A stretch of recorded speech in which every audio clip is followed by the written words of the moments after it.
వచ్చిన పాస్టర్ గారికి, సంఘస్థులకి అందరికీ నా వందనాలు. మరి 6వ మాటగా బైబిల్ నుంచి యోహాన్ గారు రాసిన పత్రిక మరి 19వ అధ్యాయము 30వ వచనం నేను చదువుతానండి. యేసు అచిరకపుచ్చుకొని సమాప్తమైనదని చెప్పి తల వంచి ఆత్మను అప్పగించెను. మరి ఇందాక పాస్టర్ గారు చెప్పినట్టు మరి ఆఖరి 2 మాటలు ఇది శరీరానికి సంబంధించింది అని అనుకున్న విధంగా అక్కడ ఉన్నవారు అనుకున్నారంట. ఏంటి దప్పిగా ఉంటున్నారు అంటే ఈయనకి దాహమైందేమో అనుకున్నారు. ఆఖరిగా సమాప్తమైందంటే ఇంకా ఆయన ఆ కష్టాలన్నీ భరించి ఇంకా నేను భరించలేను అని చెప్పి సమాప్తం అని చెప్తున్నారేమో అనుకుంటున్నారు. కానీ ఆత్మీయ వివరణ వచ్చేసరికి సమాప్తమైనది అంటే దేవుడు తనకిచ్చిన పని ఆయన సమాప్తం చేశారు అని చెప్పి ఇక్కడ దేవుని వాక్యంలో మనము లోతుగా చదువుకున్నప్పుడు మనకు తెలుస్తుంది. ఏంటి అంటే దేవుడు ఆయనకు అప్పగించిన పని, ఈ లోకంలోకి వచ్చిన పని సమాప్తం చేయడానికి వచ్చారు. ఆయన ఈ లోకానికి వచ్చింది మొదటిగా ఆయన వచ్చినప్పటి నుంచి మరి ఇప్పటి వరకు చెప్పిన వారంతా చెప్పినారు. మరియమ్మ గారికి దయాప్రాప్తురాలకు శుభం కలుగుతుంది అని చెప్పి ఆయన అక్కడే సిమియోన్ గారు చెప్తున్నారు, మళ్ళా నీకు ఖడ్గము దూసుకు వెళ్తుంది అని చెప్పి.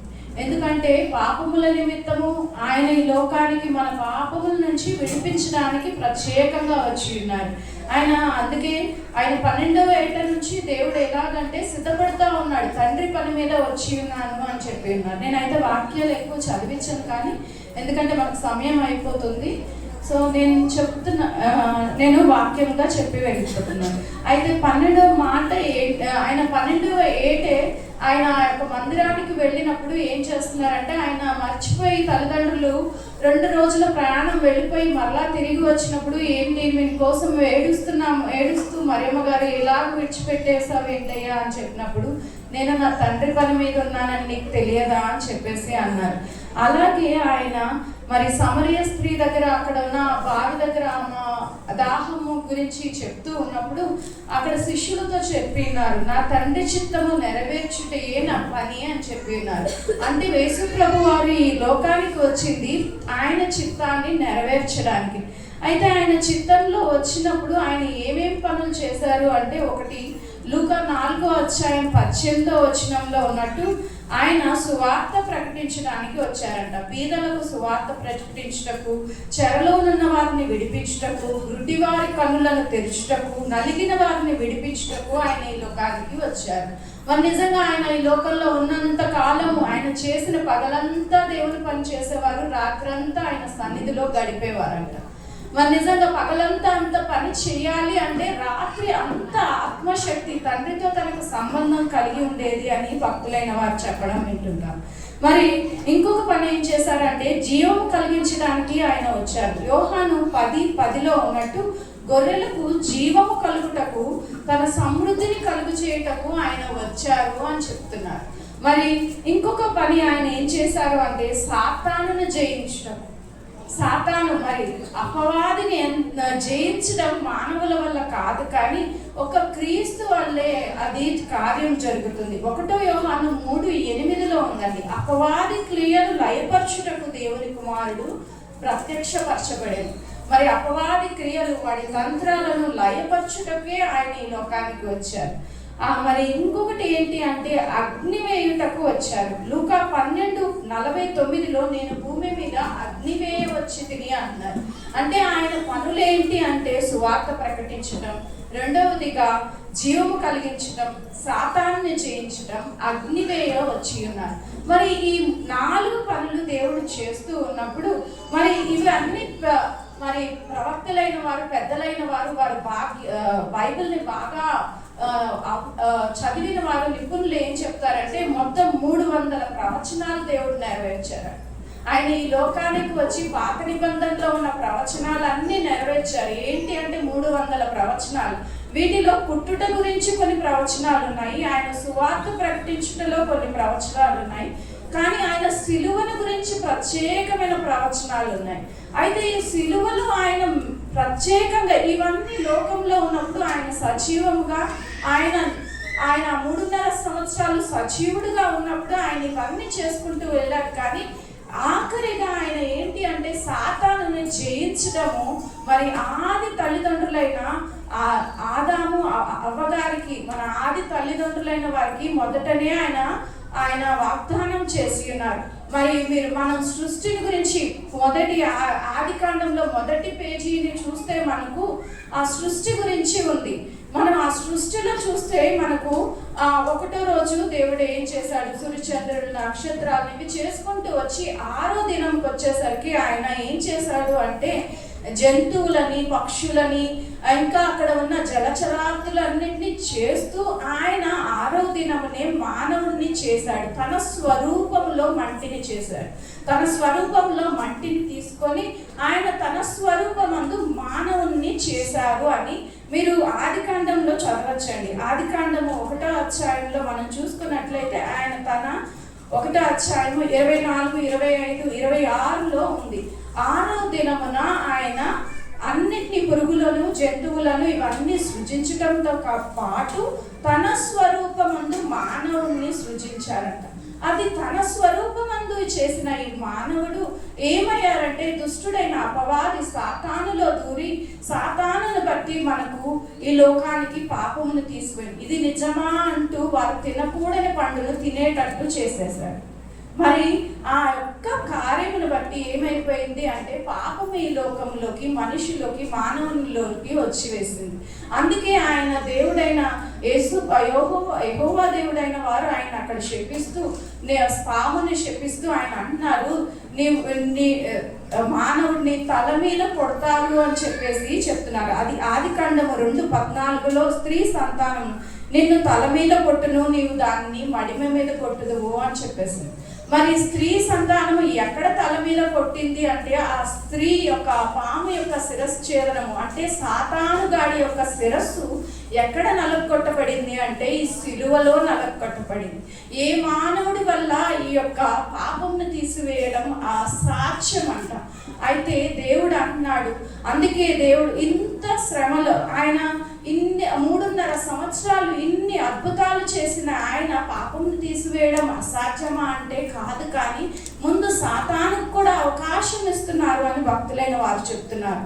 అయితే వాడైతే మారడు, కానీ మనం రక్షించడానికి, మన పాపముల నుంచి మనల్ని విడిపించడానికి యేసు ప్రభు వారే ఆయన పాపిగా ఎంచబడి ఉన్నారు. మరి పురాణాలు అలానే దేవుని మాటలను బట్టి మనం చూస్తే ఆ యొక్క పాప పరిహారార్థ బలి ఏంటి అంటే గొర్రెపిల్లను అర్పించడం, దాని యొక్క రక్తంను ప్రోక్షించడం.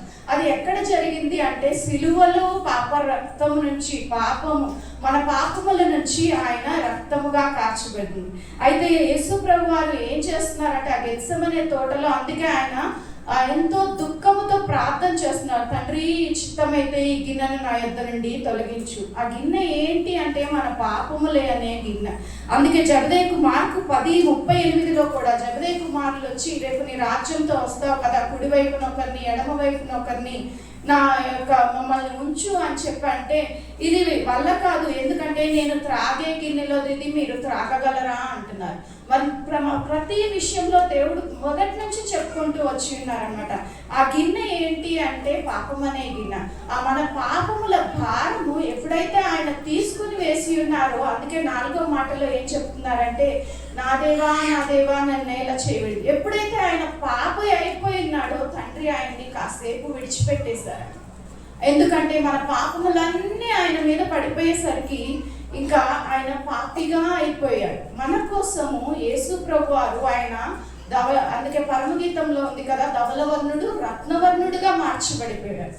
అంటే మన పాపములు ఎప్పుడైతే ఆయన మీద వేసుకున్నాడో ఆయన ఏమైపోయాడు అంటే పాపిగా ఎంచబడిన ఆయన ఆ సిలువలో మరి చనిపోయడానికి ఆయన అంగీకరించబడి ఉన్నారు. మరి నిజంగా దేవుడు ఏం సమాప్తం చేశాడు అంటే మన పాపమును సమాప్తం చేశారు, మన దోషములను సమాప్తం చేశారు, మన అతిక్రమములన్నిటినీ ఆయన ఏం చేశారు అంటే తీసివేశారు. మరి అట్టి దేవుణ్ణి మనం జ్ఞాపకం చేసుకుంటూ ఇది విజయపు కేక అని చెప్పి కూడా భక్తులైన వారు చెప్తున్నారు. ఎందుకంటే విజయంతో ఆయన చెప్తున్నాడు సమాప్తం అయిపోయింది అని. ఒక పిల్లవాడికి ఒక హోంవర్క్ ఇచ్చారు, ఇదిగో నువ్వు ఇది చేస్తేనే నీకు ఇది పెడతాను రా అని చెప్పేసి అంటే ఏం చేస్తాడు, గబగబ రాసి ఏమంటాడంటే మమ్మీ నేను అయిపోయింది ఇట్స్ ఓవర్ అంటుంటాడు. అంటే ఏంటి అంటే వాడి పని అయిపోయింది. మరి ఇక్కడ కూడా మన ప్రభు వారు ఏంటి అంటే నిజంగా అంత వరకు ఆయన చేసిన 3.5 సంవత్సరాలు ఆయన ఎంతో సేవ చేశారు. కానీ ఇది ఆఖరిది పాపం అనే భారం ఆయన మీద మోపబడినప్పుడు, ఎప్పుడైతే తండ్రితో ఆయనకి సంబంధం తెగిపోయింది, 4వ మాటలో నా దేవా నా నేల చేయి విడిచితివి అన్నప్పుడు ఆయన తండ్రితో ఆయన సంబంధం దూరం అయిపోయింది. అందుకని ఆయన ఇంకా ఆత్మల భారమును అలాగే నా పనంతా అయిపోయింది దేవా అని చెప్పి తన తండ్రికి తన కంప్లీట్ అయిన వర్క్ ని తెలియజేస్తున్నారు.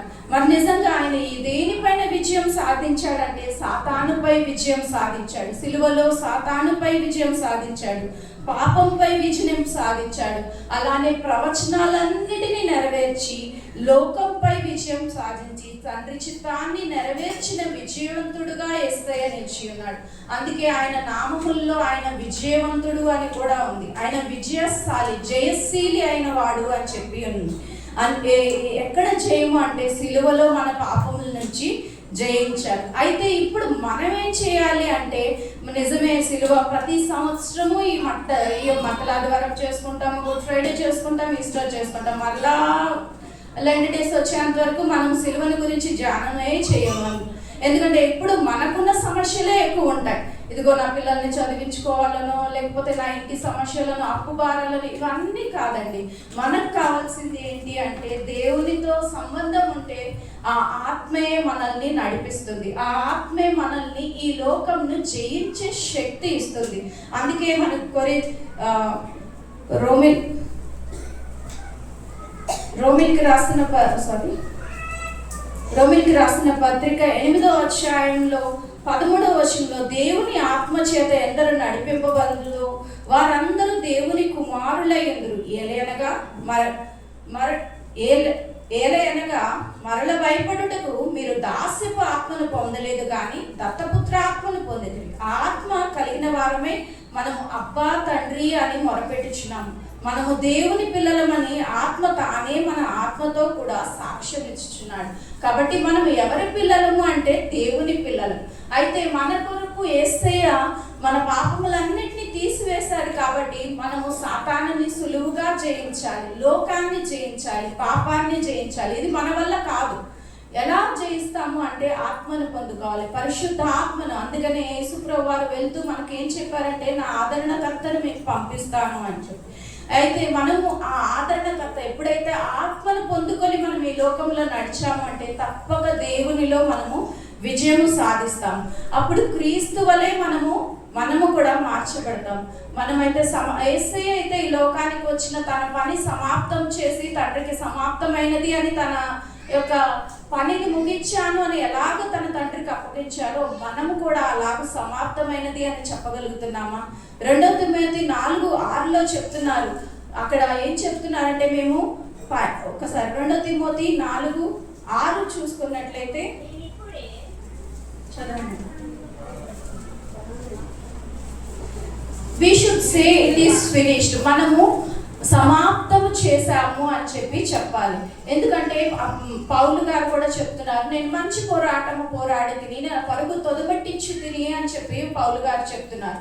అంటే ఆయన ఏం చేస్తున్నాడు, తనకు వచ్చిన పని, దేవుడు తనకు అప్పగించిన పనిని ఆయన ముగించాను అని చెప్తున్నాడు. అదేవిధంగా మనము మన పోరాటమును మనం రేపు ఎప్పుడు చనిపోతామో ఎక్కడో ఒక చోట, ఇప్పుడు మరణం అనేది ఎంతో భయంకరంగా జరుగుతుంది. ఇప్పటి కాలపు యుద్ధాలు, ఇప్పటి కాలపు పరిస్థితులు, జబ్బులు ఇవి చూస్తుంటే ఎవరు ఇప్పటి వరకు మనతోనే ఉన్నారే అలా ఎలా చనిపోయారు? 30-35 సంవత్సరాలు ఉన్న వాళ్ళు కూడా హార్ట్ అటాక్ తో చనిపోతున్నారు. 20 సంవత్సరాలు ఉన్న వారు కూడా హార్ట్ అటాక్ తో చదువుతున్నారు. ఇలా చూసిన వాళ్ళు మరుసటి రోజు చూస్తాము అన్న ఇది మనకు గ్యారంటీ లేదు. అలాంటప్పుడు రేపు మన కాలం ఎప్పుడో మనకు తెలియదు.